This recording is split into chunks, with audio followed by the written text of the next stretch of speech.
નમસ્કાર દર્શક મિત્રો, વોઇસ ઓફ વડોદરા ન્યૂઝમાં આપનું હાર્દિક સ્વાગત છે।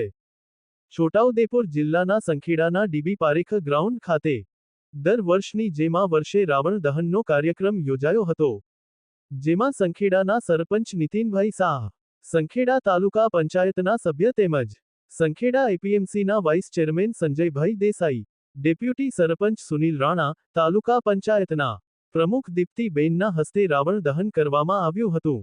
આ કાર્યક્રમ વખતે નગરજનો ખૂબ મોટી સંખ્યામાં ઉપસ્થિત રહ્યા હતા। દર વર્ષે દશેરાના રોજ રાવણ દહનના કાર્યક્રમમાં નગરજનો ખૂબ મોટી સંખ્યામાં ઉમટી પડે છે।